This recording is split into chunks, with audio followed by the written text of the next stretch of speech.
associating with the dead matter for years. Sadhu's life completely turned. He became a killer then. Even dead matter has got some power when we regularly utilize that dead matter. We get deeply attached to it and it has got an influence, right? Many people, they are attached to machines. Many are attached to gadgets. And in modern days, we love our mobile phones, cellular phones, more than family members. We spend most of the time, and if something goes wrong, we are very disturbed. If it doesn't respond, if it doesn't reciprocate, we are very badly disturbed. So this is associating with dead matter. Even that is dangerous. And second, associating with animals. In European countries, in US and Europe, there are many millionaires and billionaires who has returned all their properties to their beloved cat. One lady, she gave off her billions of dollars wealth to her cat. She has written a will. The wealth is transferred to the cat. And she has formed a trust who are like custodians of the cat. People are crazy. There are people like that. And they have cats together, dogs in their house, and the cat will sleep with them in the cot, and the cat will go around everywhere in the house, and they take the cat and they will kiss the cat. All sorts of things people do. And cat, it will pass stool through the anus. The cat will pass stool and it will lick and clean its backside. And these stupid people, they don't know this. They take the cat and kiss the cat. There are people so blindly attached to animals. First was matter that has got influence. And the second, people who are attached to animals. There are so many. The great Roman emperor, Alexander the Great, he was very much attached to his horse.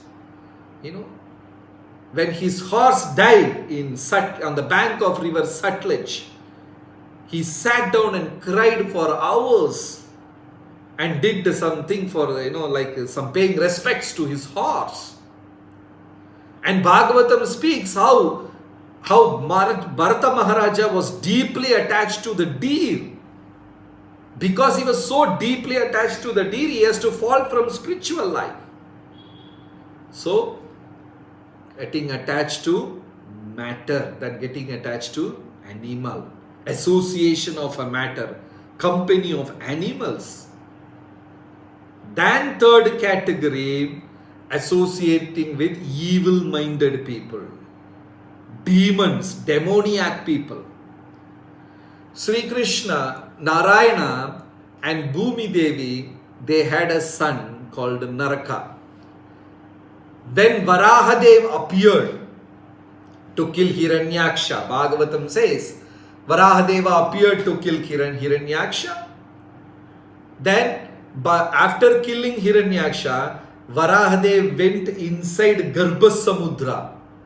Because Hiranyaksha has taken earth planet and immersed in the Garbhasamudra. And Varahadev went deep under the ocean and lifted the planet earth on top of his nostrils, on the tusk on his nose. And due to that association with Bhumi Devi and Narayana, Bhumi and Varaha, by their union, Bhumi Devi delivered a boy called Naraka.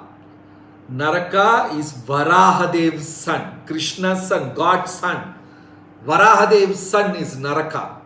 Imagine taking birth as a son of God. Such a great pious activity. Son of God. But this Naraka's close friend is Banasura. Somehow Naraka was very deeply attached to Banasura. And he was spending all the time with Banasura, playing with him, right from childhood. Because Naraka spent all his time with Banasura. Even though he was Krishna's son, he became Narakasura.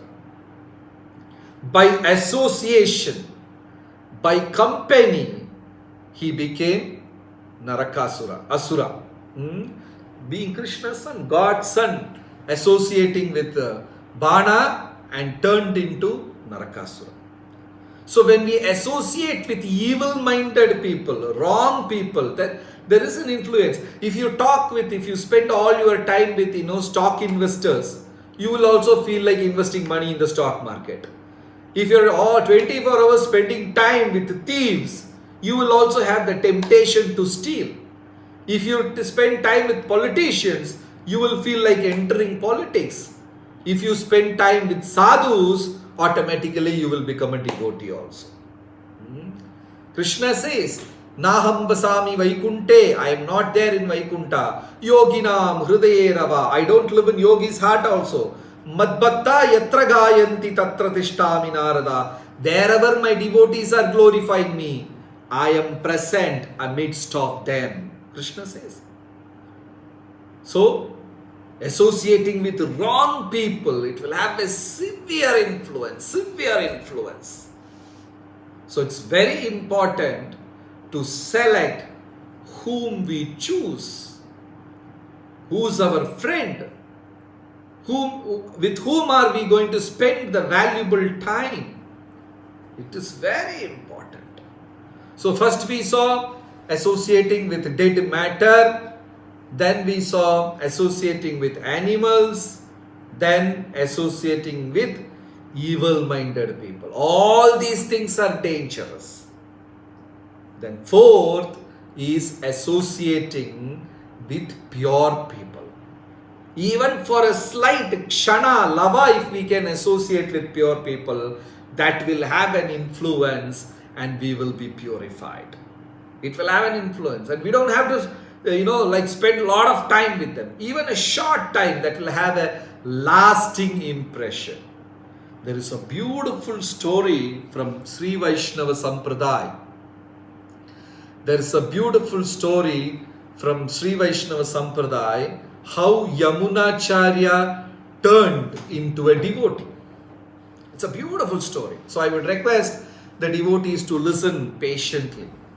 Yamunacharya was, when he was a small boy, say about 5-year-old boy, his grandfather was a celebrated Vaishnava, Acharya, teacher, guru. His name was Nadamuni. Very famous personality. He had hundreds and hundreds of students and he was teaching them Vaishnavism, making them all devotees, staunch devotees of Ranganath Swami, Narayana, Nadamuni. And he had his grandson, a small 5-year-old boy. So, he was teaching everything to this 5-year-old boy. And the boy was very, very sincerely, such wonderfully he was practicing Krishna consciousness at the age of 5.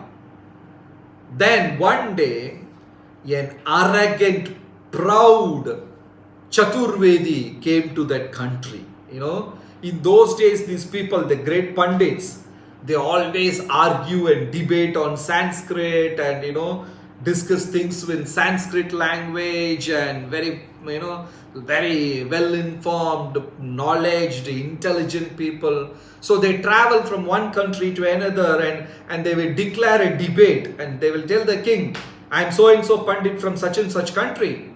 If you have any Pandits in your country, they can have a debate with me, and if they win, I surrender. I will give my title Chaturvedi to that person. But if they don't win, then you have to give 50% of your kingdom to me or some kind of deal. So these Pandits are such a powerful scholar, nobody was ready to take a deal with him. And this particular Pandit came to the kingdom where Nadamuni and Yamunacharya they live. Grandfather and grandson, they came to that particular country. And the Pandit said his deal to the king, and the king has announced, if any scholar can defeat this Pandit, I will give so much wealth, I will give such and such place in my kingdom, portion of my kingdom. Nobody was ready to debate with this Pandit, because they all know he's a Digvijayi Pandit, very powerful Pandit. He has traveled the length and breadth of the country and defeated people left, right, center. Very powerful person. So everybody got scared and ran away. And finally the king felt very embarrassed, because such a Pandit has come and no one in my kingdom was ready to have a debate with him. So finally they all said, the very intelligent person in our kingdom is Nada Muni, the grandfather. Let us go and bring him, let him have the debate. But somehow Nada Muni was not confident of having an argument with Chaturvedi. So the Nada Muni, the elderly person, left the place. So when the soldiers and the men from palace, they came to Nada Muni's house, Nada Muni was not there. His grandson Yamuna was there. Small 5-year-old Yamuna was there. And this 5-year-old boy went to the palace on behalf of Nada Muni and defeated Chaturvedi like nothing. King became so happy, and king gave half of his kingdom to the 5-year-old boy, and the 5-year-old Yamuna became the king, emperor. Then he was fully into worldly things, expanding his kingdom, fighting with others, reaching his kingdom to far and wide, fully a politician, a ruler, worrying about citizens, collecting money. He was fully into it. He forgot spirituality completely. He lost his connection with grandfather, Nada Muni. And as years passed by, he completely got immersed into politics. He forgot everything about spiritual life. And Nada Muni tried to contact him and bring him back to ashram. How much ever Nada Muni contacted, Yamuna was not at the reach. He was out of reach. Then slowly years passed by, 10, 20 years and all passed by. Nada Muni was on his deathbed, breathing the last. So Nada Muni told his disciples, my dear disciples, if one of you can take up the seva of bringing back Yamuna back to spirituality, that disciple is very important to me. And I am very pleased with him. I will be pleased with him. And my blessings will be upon him. So when Nada Muni made this request, all his disciples were wondering how to bring Yamuna back, because he's a king now. We can't approach him. And he doesn't give audience like that. He's a powerful king. His kingdom is stretching from one corner of the planet to another corner of the planet. Very expansive kingdom he has got. So nobody was ready to bring the king back. So one sannyasi, disciple of Nada Muni, he got up and he told the guru to his guru Nada Muni, my dear spiritual master, I will work and make sure that we bring back Yamuna back into spirituality. So this was the promise made by that sannyasi.